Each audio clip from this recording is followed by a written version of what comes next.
Hi, it's Ruth. I just wanted to know if the project where on the back where the bioswale and the bike path and the parking structure isn't part of that either city or county land? And is the project going to be encroaching on any land that it does not currently own or control? That's my question. Thank you. I don't believe so. If anyone knows anything different, you can raise your hand. Go ahead, Richard. Yeah, a couple different routes. The city does not actually own or operate buses except for some dashes. It's all done by Metro, which is a district. For a county, it's separately incorporated by the state of California. So they can't do anything about the buses or even the trains. Second thing is there's no seawall possible to keep the water out. And even if there is, it wouldn't be long high enough to do noise abatement in any way. Also, you cannot pump water without paying the city for it. All the water under the ground in the city of LA belongs to the city of LA. They charge you for it. And it's not, you're correct, there's not enough planting to use up all that water. Saying they charge you for it, just like on your bill, your water bill, surcharge for wastewater. You'll see it there. So pumping the water is the answer. Not a good idea anyway, but it's also can be very, very expensive. Thank you. Thank you, Richard. Go ahead, Peter. Yeah, respectfully, I normally don't, on these meetings, I don't want to get into a tit for tat, but this is such, Melanie made such a strong point about parking. Respectfully, you're absolutely wrong. It's easy to go on Google and find any kind of study you want for whatever it is you want, but those of us that live here and are directly impacted by this issue know otherwise. There is not enough parking over there. So what's happening, and I have pictures and I've had conversations with people, and you can find it on Nextdoor. There's not enough parking. So there are patrons and there are workers that now park on Alcove. This morning when I was over at the mall, a neighbor came over who I didn't know from across the street who saw the accident. We were talking. He was complaining loudly about the fact that now, since the gym opened, they're parking in his neighborhood. So if you don't provide enough parking, the fact is it spills out into the community. Let's see, what else? Also, Barry, just the thing about not enough time and we have to get this done. This is a very deep subject and there's so much minutia here. I'm glad Lisa's here because she can decode a lot of this stuff quickly. But the board meeting, I think, is on November 16th. The public hearing was moved to after the board meeting. So if we kind of just went through all these points, kind of agreed to, maybe reconvene and maybe discuss later if this goes too long, we do have time to call another meeting before the board meeting. And with the great work you did, and I know it's very deep, this subject, this motion is very long, and I'm concerned that the impatient board will start rolling their eyes. I know one particular board member who doesn't like to spend too much time on this stuff, but it's great, it's factual. Since I know these details, these are all important. Do you think there's any way to condense this down so it pleases the impatient board member that they will get the information they need in something smaller? We just have to send it to them in advance okay. and ask them to read it. But we really don't have the time to have another meeting just because in looking at the calendar, there's no available days except really like the Friday the 4th and Friday the 11th. And in terms of the board meeting, if it gets voted on and passed that night, I'm going to be asking, and so will Scott, our corresponding secretary to send it out the very next day, because even that's Thursday, the 17th. The hearing is Monday, the 21st. We don't want to be giving the hearing officer this the day of. We need to get it to him Thursday so he can look it over Thursday and Friday before his hearing on Monday. So that may not be enough time, Barry. I don't know what that is. I just wrote down a note to look that up, because some of the committees require this stuff to be there sooner. Well, so in the meantime, we'll find that out. But that's if we have less time, that's even worse. But then our president can consider calling a special board meeting if necessary. But right now, Barry, what I mean is just to craft this motion to make sure that we get all the details the way we want. We do have more time before the board meeting. We could get a lot of things ironed out tonight, and perhaps. Well, that's why I'm asked. That's why I had said. Patrice and Heidi had something about get a new parking study done, not one during the COVID emergency. And both Melanie and Lisa talked about the flood risk, and Lisa on the parking being stuck inside the 94 feet above ground level. That's why I said that, and anything else anyone has, send to me so we can address it at the board meeting as a friendly amendment. A point of order. In the meantime, if we find out that the hearing date is being pushed back again, we can reconsider having another meeting. But I want to be prepared for the 21st if need be, because we don't know if that's going to happen at this point.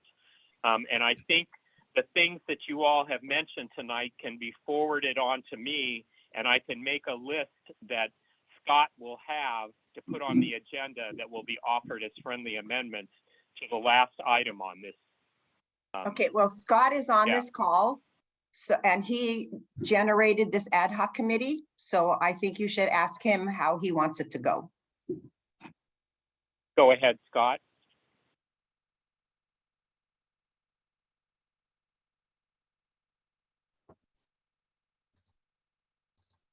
We'll come back. Okay.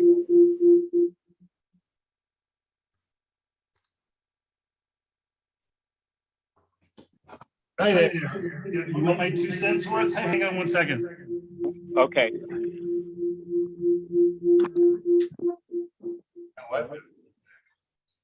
So Scott, did you hear my proposal?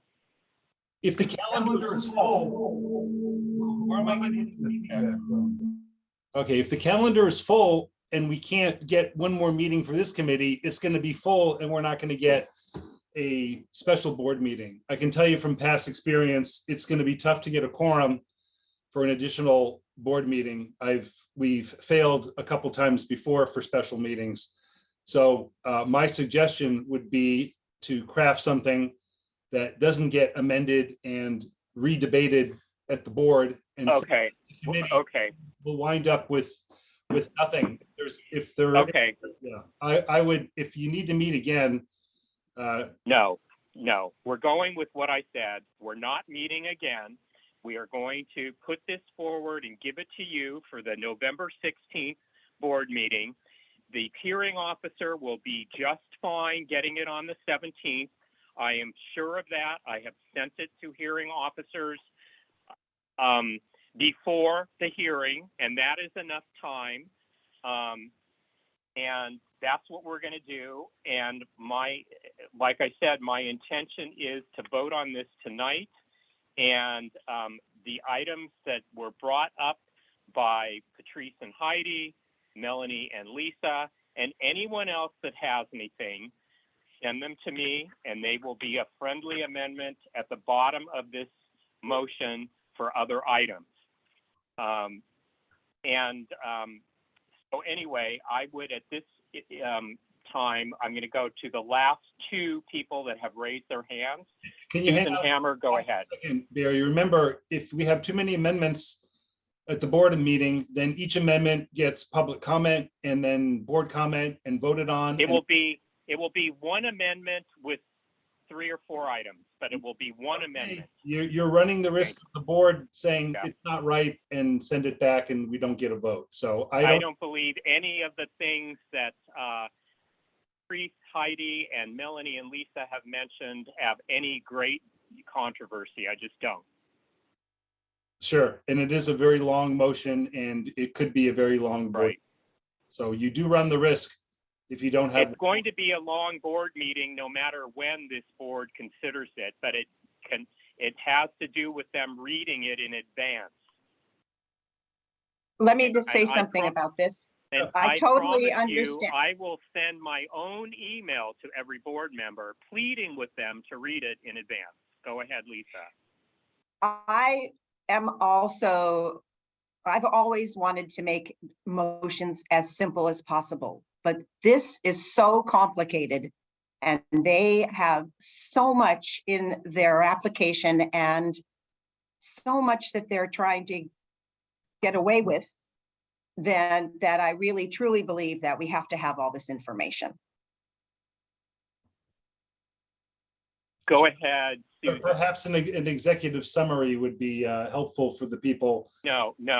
Okay. I disagree.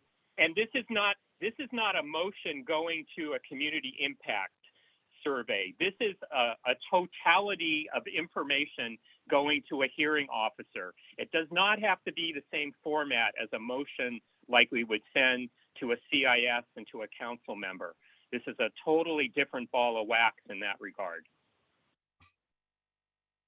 Okay, go ahead. Well, and Susan. that'll be coming because you'll have to make a CIS once it gets a council file. Right, but we're a ways from that still. Go ahead, Susan. Oops.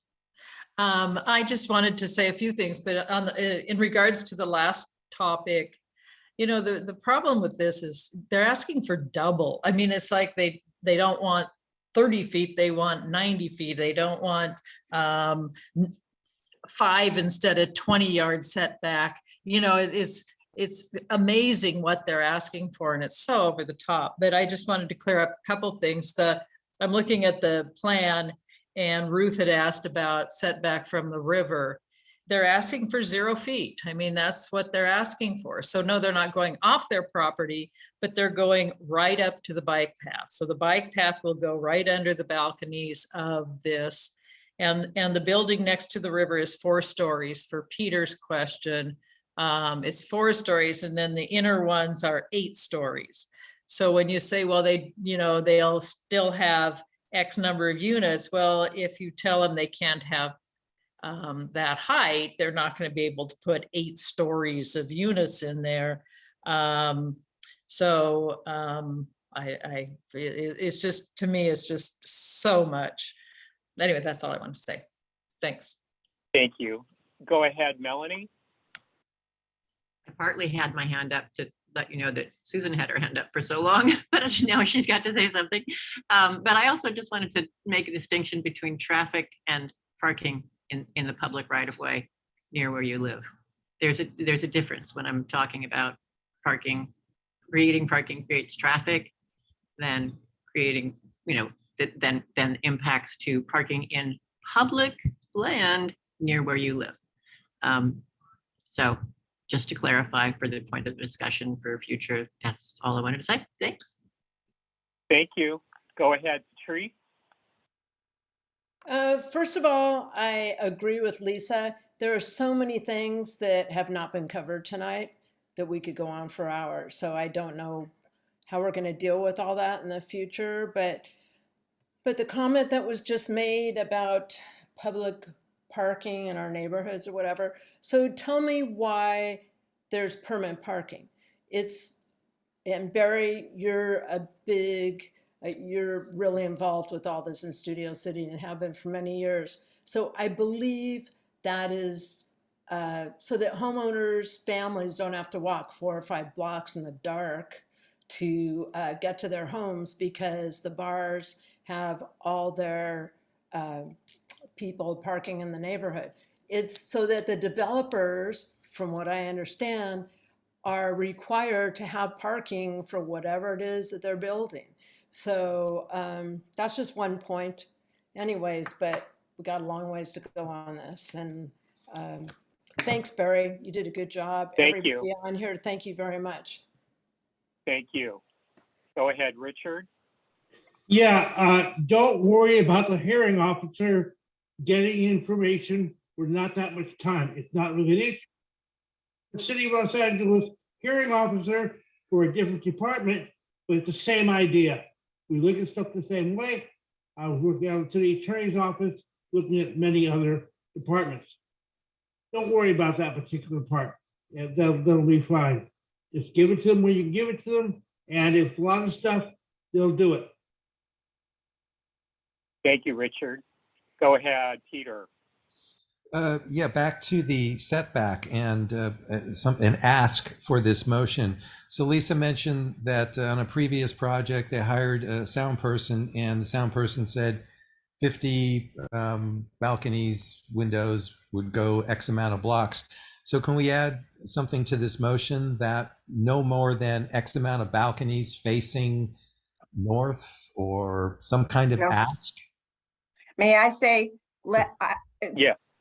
You don't fret, everyone. If we haven't added something by the time it gets past this person, we can add all that. But we have so much here. I don't know that we can say that about the balconies, because they're using up all of the open space, and they have to have the balconies for the open space. I think that everyone's trying to get a more reasonable size of this thing, and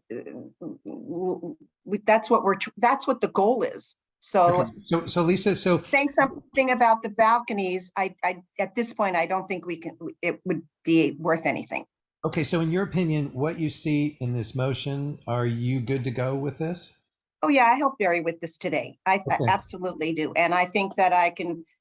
I'm hoping that other entities, the Plan Review Board, the SCRA, and the Chamber of Commerce, and anybody else that I can't think of all of them right now. I'm hoping that they'll all be wanting to get on board with this, because it will affect everybody. There's just nowhere to put all these cars that these people will have to have.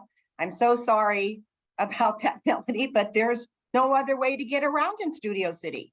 So, I mean, and all these people, if they went on our measly bus, nobody would be able to ever get on the bus. So until they can show me personally that we are going to get some real transit, which I would use, I don't see how they can allow the size of this building. It's just way over, and it's just way too big.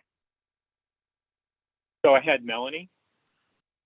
I think we're in agreement on a lot of issues on this, Lisa. The cars is where we differ.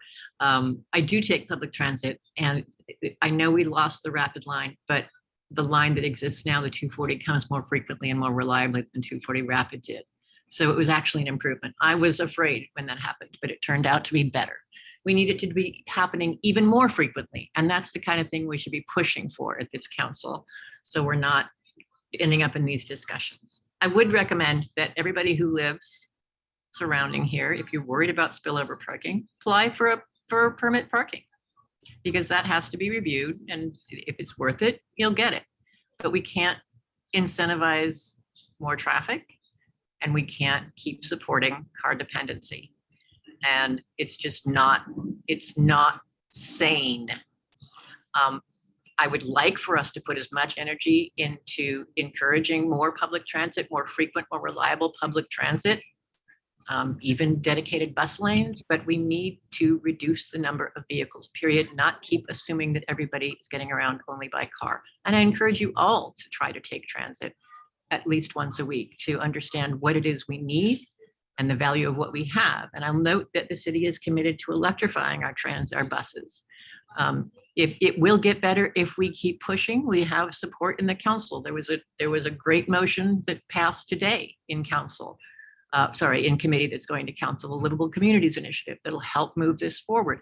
If we focused as much on getting the commitments for transit, if a community like this started speaking out about better transit rather than just asking for more parking, we'd get it faster. Right now, we have no Thank you. circulation in Studio City. We have no way to get anywhere, basically. It's east and west, but Ventura Boulevard. I take transit all the time. Excuse me. Ventura and Moore Park. We're really a bedroom community with some commercial, but at least 4 different ways to get into the valley and to leave the valley come into just Studio City. Where almost all of our north-south streets are substandard with no way to fix them because the city hasn't done anything about that. And again, the neighborhood council is part of the city. We can comment on stuff that's not, but our goal and basically, Melanie, we have 10 possible gigantic developments like this that could come. And if they don't have parking and we don't get any more buses, and I don't know where the heck they'd put them anyway, how would people get around? Even the businesses will be completely overrun. We cannot It's in just 10 years, ridiculous. we cannot in 10 years have anywhere near the number of vehicles on the road that we have today and expect to survive.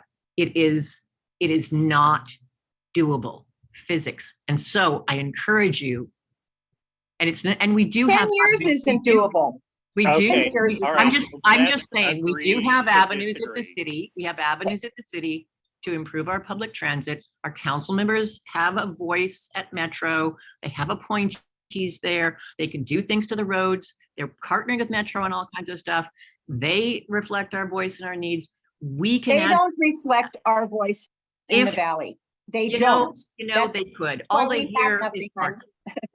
Point of order. This Okay, is kind of we're off going to topic. move on. We're going to move on. We'll agree to disagree. And thank you, Melanie, for making the suggestion for neighbors. They definitely can send an email to the Transportation Committee of the SCNC. And we have done this in the past. We have looked into requesting preferential parking areas, and we definitely could do that. And one other note I was just going to make is this past Sunday, the 240 bus actually increased weekday service during rush hour from like 12 minutes and 10 minutes to 8 minutes. So they're like at 8 minutes now. There was a schedule change, service change on Sunday. So Scott, can I have you put the motion back up on the screen? And in the meantime, while Scott is doing that, I need to ask for a second on this motion, which I did not do when we started this discussion.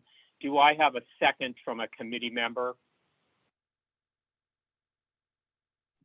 I second. Thank you, Adele. Seconded by Adele. And do we have anyone else who wishes to make a comment? Please raise your hand or press *9.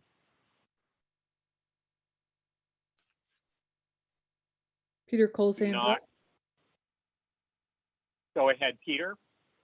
Yeah, Barry, like I said, awesome work with that you and Lisa did on this. I would say that I would really like to see whatever you plan on adding to this put in. If it's not tonight, then we reconvene and we vote on what you're actually going to present to the board rather than it being added later. Let's get this right the first time. I agree with Scott. Right. I cannot guarantee that. I'm going to see what the timeline is with the hearing officer. If that's possible, yes. But that doesn't, we're not talking about that date. It's our time for this committee to get together. Yeah. Well, our time is not there either. So if it's possible, but if it isn't possible, I will circulate my amendment that will be as one friendly amendment on the agenda, and that will be circulated to this committee before it is given to the president to put on the agenda. So it will not be a surprise to any committee member, and being on as a friendly amendment on the board agenda, any members of the public who wish to comment will have their chance to do so on the friendly amendment.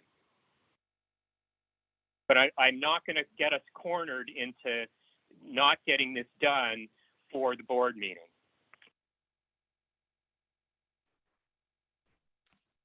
So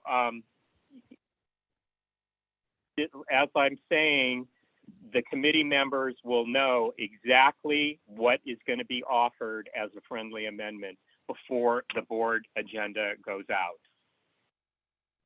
And I'm depending on all of you to give me any of those ideas, like I got from Melanie on the flood risk, Lisa on the parking within the 94 feet, Peter mentioned balconies, and Patrice and Heidi, I can pretty much add that they don't really have to give me anything about the new parking study.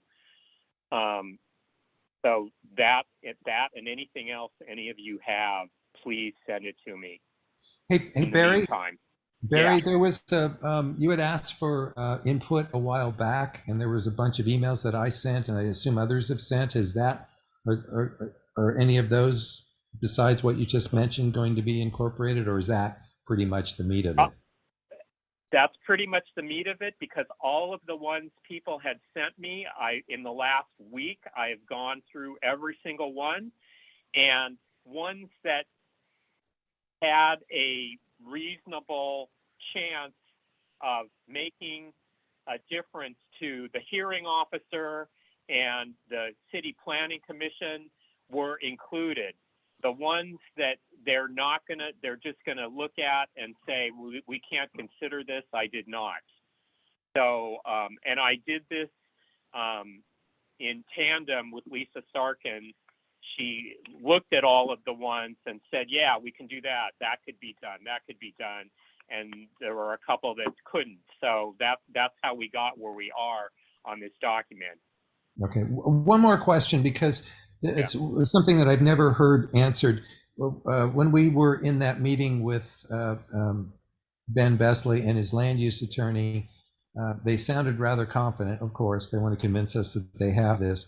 But does state law, pardon the expression, trump what the Ventura Cahuenga specific plan says?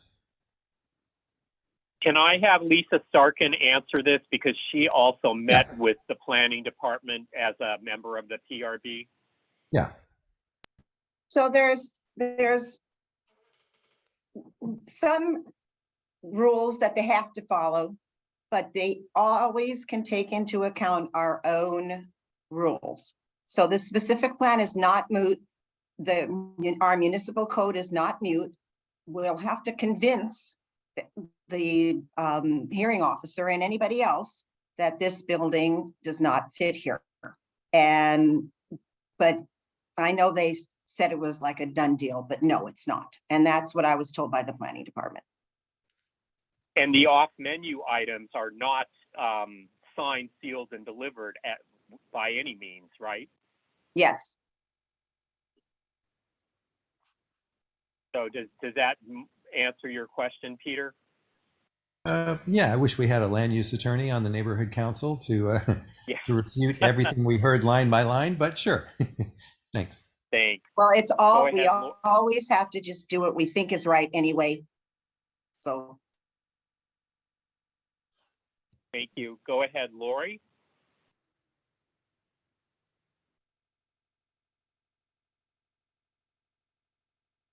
Lori Cohen.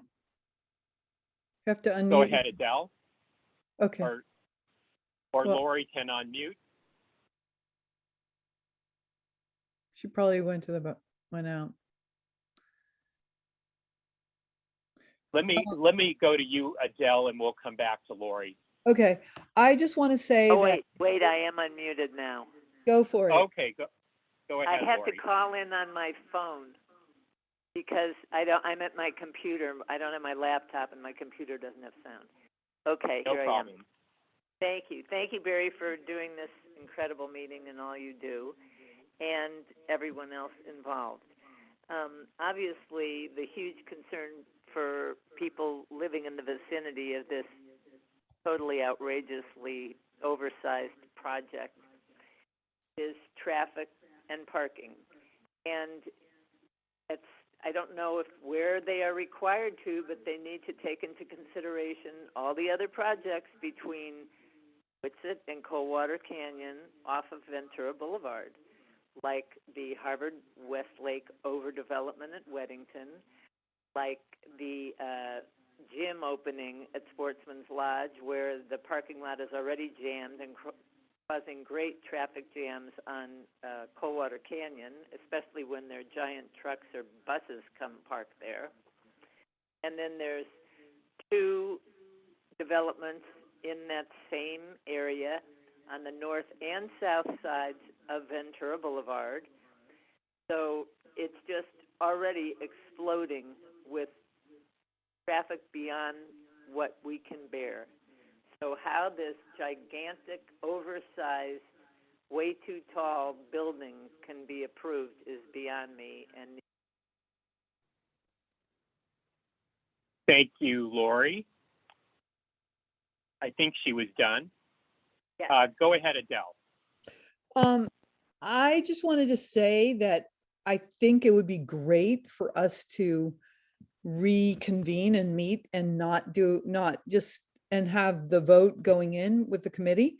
I have a suggestion. I don't think the land use committee has any applicants before them, and maybe we can use our ad hoc meeting on the 9th. And can everyone do that? Because I think it would be really good for us to meet again. And, half the land use committee is here anyway. Dean is here and I'm here. And, you could have the land use people weighing in too, which would be good. What do you think? I'm going to make a personal observation. We keep rehashing, and rehashing. We need to just get something out. Well, that's what I'm saying. You're adding stuff. Can we No, do? we're not rehashing. We're adding those things, and we want to make I know. Yeah, and here's the thing. I think, we really need,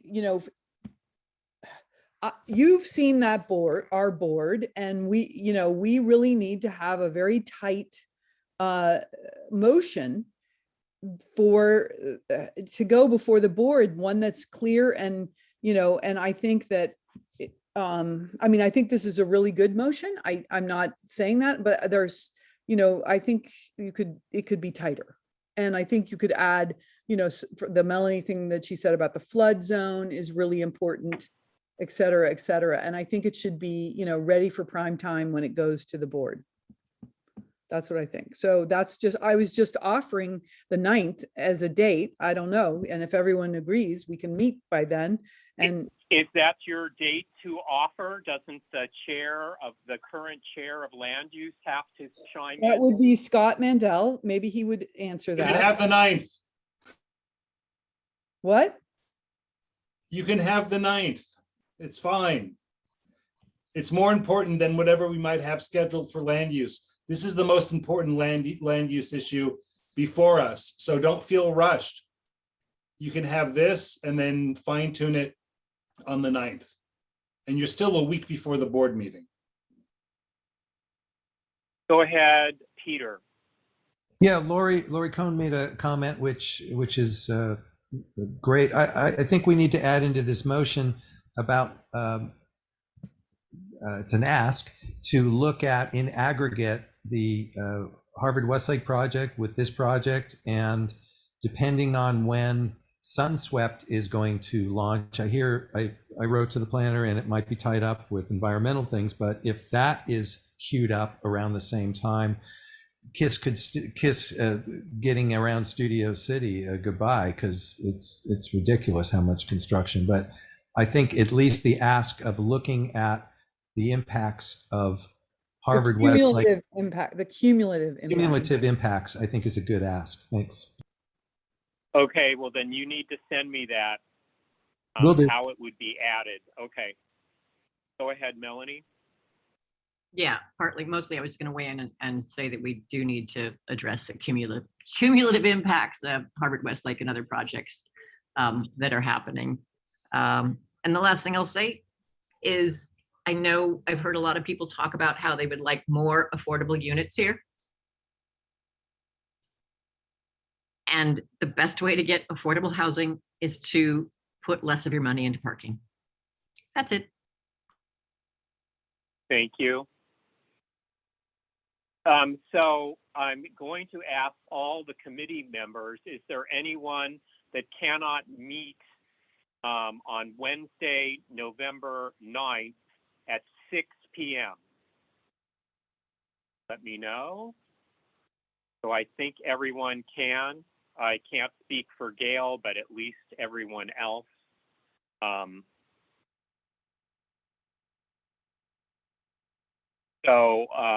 We will table this motion until then. And in the meantime, in the next week, not the next 2 weeks, but in the next week, please get anything you want to add in for these amendments that would go at the end of this motion. Is that any objections to anyone? Raise your hand if there is. Not seeing any. And go to the end again, Scott.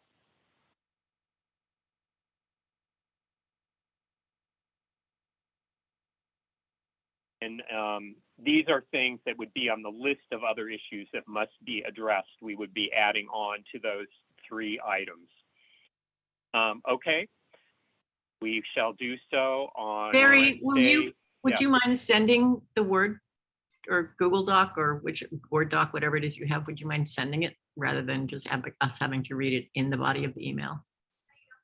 Yes, yes, Thank but you. it won't be this one because this one has some format errors. So I've got to get it corrected first. So okay. Don't send it, Scott. Thanks. Thanks. Yeah, thank you. All right. So we will meet on Wednesday, November 9th, 6 p.m. And I'm going to move on to number 7, comments from committee members on subject matter within the committee's jurisdiction. Anybody have anything on number 7? All right. Not seeing any hands raised. Going on to number 8. I'll just repeat that our next meeting will be Wednesday, November 9th at 6 p.m. And I did see one raised hand. Go ahead, Lisa.